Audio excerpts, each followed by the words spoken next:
Hello, ನಮಸ್ಕಾರ ವೀಕ್ಷಕರೇ. ನಾನಿವತ್ತು ನಿಮ್ಮ ಜೊತೆ ಈ ಕಲ್ಲಂಗಡಿ ಹಣ್ಣಿನ ಸಿಪ್ಪೆಯಿಂದ ಮಾಡುವಂತಹ 2 ಸೂಪರ್ ರೆಸಿಪಿಗಳನ್ನು ಶೇರ್ ಮಾಡ್ಕೊಳ್ತಾ ಇದ್ದೀನಿ. Welcome to Umarao kitchen. ನಾನಿಲ್ಲಿ ಕಲ್ಲಂಗಡಿ ಹಣ್ಣಿನ ಮೇಲಿನ ಗ್ರೀನ್ ಸಿಪ್ಪೆಯನ್ನೆಲ್ಲ ತೆಗೆದು ಈ ರೀತಿ ಹೋಳು ಮಾಡಿ ಇಟ್ಕೊಂಡಿದ್ದೀನಿ. ಈಗ ಅದನ್ನು ಬೇಯಲಿಕ್ಕೆ ಇಡ್ತಾ ಇದ್ದೀನಿ. ಅದಕ್ಕೆ 2 ಸ್ಪೂನಷ್ಟು ನೆನೆಸಿದ ಕಡಲೆಬೇಳೆ, 2 ಹಸಿಮೆಣಸಿನಕಾಯಿ ಹಾಕಿ ಹೋಳುಗಳೆಲ್ಲ ಬೆಂದ ಮೇಲೆ ಇದಕ್ಕೆ ಹುಣಸೆ ರಸ, ಉಪ್ಪು ಮತ್ತು ಬೆಲ್ಲವನ್ನು ಸೇರಿಸಿ ಮತ್ತೆ 5 ನಿಮಿಷ ಬೇಯಿಸಿದ್ದೀನಿ. ಈಗ ಮಿಕ್ಸರ್ ಜಾರ್ಗೆ ಒಂದು ಚೂರು ತೆಂಗಿನಕಾಯಿ, ಹಾಗೆ 1 ಹಸಿಮೆಣಸಿನಕಾಯಿ, ಹಾಗೆ 1 ಸ್ಪೂನಷ್ಟು ನೆನೆಸಿದ ಕಡಲೆಬೇಳೆ, ಬೇಕಿದ್ದರೆ 1 ಸ್ಪೂನಷ್ಟು ನೀವು ಅಕ್ಕಿಯನ್ನು ಸೇರಿಸ್ಕೋಬಹುದು. ಹಾಗೆ ಜೀರಿಗೆಯನ್ನು ಸೇರಿಸಿ ರುಬ್ಕೊಂಡಿದ್ದೀನಿ.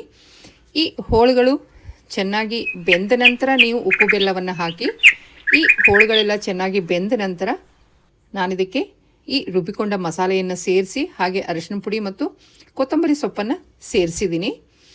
ಈ ಹುಳಿ ನಿಮಗೆ ಕಲ್ಲಂಗಡಿ ಹಣ್ಣಿನ ಸಿಪ್ಪೆಯಿಂದ ಮಾಡಿದ್ದು ಅಂತ ಗೊತ್ತೇ ಆಗೋದಿಲ್ಲ. ಈಗ ಇದಕ್ಕೆ ನಾನು ಒಂದು ಒಗ್ಗರಣೆಯನ್ನು ಕೊಟ್ಟಿದ್ದೀನಿ. ಕೊನೆಗೆ ಅದು ಸ್ವಲ್ಪ ತಣ್ಣಗಾದ ನಂತರ 1 ಬಟ್ಟಲು ಮೊಸರನ್ನು ಸೇರಿಸಿದ್ದೀನಿ. ನೋಡಿ, ಇದು ನಮ್ಮ ಮಜ್ಜಿಗೆ ಹುಳಿ ರೆಡಿಯಾಗಿದೆ. ನೀವು ಇದ್ರ ಜೊತೆಗೆ ಸ್ವಲ್ಪ ಸೌತೆಕಾಯಿ ಅಥವಾ ಹೀರೆಕಾಯಿನ ಸೇರಿಸ್ಕೊಂಡ್ರೂ ಕೂಡ ತುಂಬ ಚೆನ್ನಾಗಿರುತ್ತೆ. ಈಗ ನಾವು ಇದರಿಂದ ಒಂದು ಉತ್ತಪ್ಪ ಮಾಡೋಣ. ಈ ಉತ್ತಪ್ಪ ಕೂಡ ತುಂಬ ಚೆನ್ನಾಗಿರುತ್ತೆ. ನೋಡಿ ಎಷ್ಟು ಸಾಫ್ಟಾಗಿ ಬಂದಿದೆ ಅಂತ ನಾನು ನಿಮಗೆ ತೋರಿಸ್ತಾ ಇದ್ದೀನಿ. ಇಲ್ಲಿ ನಾನು ಮೊದಲನೇ ದಿನ ರಾತ್ರಿ ಇದನ್ನು ರೆಡಿ ಮಾಡಿ ಇಟ್ಕೋತಾ ಇದ್ದೀನಿ. ಈ ನೆನೆಸಿದ ಅಕ್ಕಿಯನ್ನು ನಾನು ಒಂದು ಬಾಣಲೆಗೆ ಹಾಕ್ಕೋತಾ ಇದ್ದೀನಿ. ಇದು ಒಂದು 5 ರಿಂದ 6 ಗಂಟೆ ನೆನೆಸಿದ ಅಕ್ಕಿ. ನಂತರ ಇದಕ್ಕೆ 1 ಲೋಟದಷ್ಟು ಅವಲಕ್ಕಿಯನ್ನು ನೆನೆಸಿ ಸೇರಿಸ್ತಾ ಇದ್ದೀನಿ. ಇದನ್ನು ನಾನು ಒಂದು ಅರ್ಧ ಗಂಟೆ ನೆನೆಸಿಟ್ಟಿದ್ದೆ. ಹಾಗೆ ಇಲ್ಲಿ ಒಂದು ಅರ್ಧ ಸೌತೆಕಾಯಿಯನ್ನು ಈ ರೀತಿ ತುರಿದು ಇಟ್ಕೊಂಡಿದ್ದೀನಿ. ನೀವು ಸೌತೆಕಾಯಿನೂ ಪೂರ್ಣ ಬೇಕಿದ್ರೂ ಹಾಕ್ಬೋದು. ಈಗ ನಾನು ಈ ಕಲ್ಲಂಗಡಿ ಹಣ್ಣಿನ ಮೇಲಿನ ಸಿಪ್ಪೆಯನ್ನು ಹೀಗೆ ಸಣ್ಣ ಸಣ್ಣ ಹೋಳು ಮಾಡಿ ಸೇರಿಸಿದ್ದೀನಿ. ಹಾಗೆ ಒಂದು ಅರ್ಧ ಬಟ್ಟಲು ಕಾಯಿ ತುರಿಯನ್ನು ಸೇರಿಸಿದ್ದೀನಿ. ಈ ದೋಸೆಗೆ ಉದ್ದಿನಬೇಳೆ ಹಾಕೋ ಅವಶ್ಯಕತೆ ಇಲ್ಲ. ನಾನು ನಾರ್ಮಲಾಗಿ ದೋಸೆ ಹಿಟ್ಟನ್ನೆಲ್ಲ ರಾತ್ರಿ ರೆಡಿ ಮಾಡ್ಕೊಳ್ತೀವಲ್ವ, ಅದೇ ರೀತಿ ನಾನೀಗ ರಾತ್ರಿ ಇದನ್ನು ರುಬ್ಬಿ ಇಡ್ತಾ ಇದ್ದೀನಿ. ನೋಡಿ, ನಾನು ಇದು ಎಲ್ಲವನ್ನು ಮಿಕ್ಸ್ ಮಾಡಿಕೊಂಡು ಈ ರೀತಿ ನೈಸಾಗಿ ರುಬ್ಕೊಂಡಿದ್ದೀನಿ. ಈಗ ಅದಕ್ಕೆ ರುಚಿಗೆ ತಕ್ಕಷ್ಟು ಉಪ್ಪು ಮತ್ತು ಬೆಲ್ಲವನ್ನು ಸೇರಿಸಿ, ಹಾಗೆ ಒಂದು ಚೂರು ಅರಿಶಿಣವನ್ನು ಸೇರಿಸಿ ಹೀಗೆ ಚೆನ್ನಾಗಿ ಕಲಸಿ ರಾತ್ರಿ ಮುಚ್ಚಿಡ್ತಾ ಇದ್ದೀನಿ. ಈ ಹಿಟ್ಟು ಚೆನ್ನಾಗಿ ಫರ್ಮೆಂಟ್ ಆಗಬೇಕು.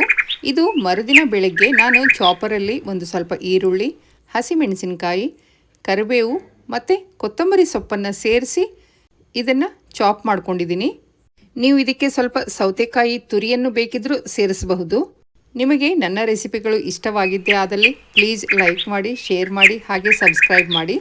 ಈಗ ಈ ಹಿಟ್ಟು ನೋಡಿ ಎಷ್ಟು ಚೆನ್ನಾಗಿ ಫರ್ಮೆಂಟ್ ಆಗಿದೆ.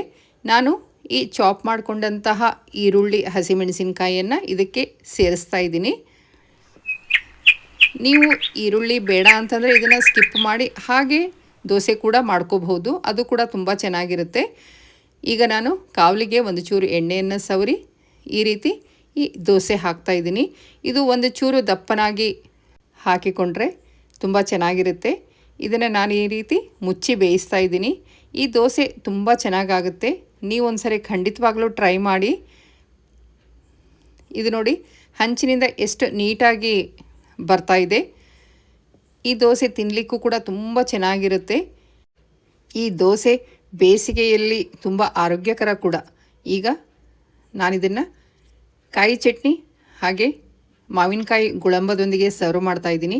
ಇದು ಬೆಲ್ಲದೊಟ್ಟಿಗೂ ಕೂಡ ತುಂಬ ಚೆನ್ನಾಗಿರುತ್ತೆ. ಇಲ್ಲಿ ನೋಡಿ, ಇದು ಎಷ್ಟು ಸಾಫ್ಟಾಗಿ ಬಂದಿದೆ ಅಂತ ನಾನು ನಿಮಗೆ ತೋರಿಸ್ತಾ ಇದ್ದೀನಿ. ನಿಮ್ಮ ಮನೆಯಲ್ಲಿ ಕಲ್ಲಂಗಡಿ ಹಣ್ಣನ್ನು ತಂದಾಗ ಈ 2 ರೆಸಿಪಿಗಳನ್ನು ಟ್ರೈ ಮಾಡಿ ನೋಡಿ ಹೇಗಿತ್ತು ಅಂತ ತಿಳಿಸ್ಲಿಕ್ಕೆ ಮರಿಬೇಡಿ. Thank you.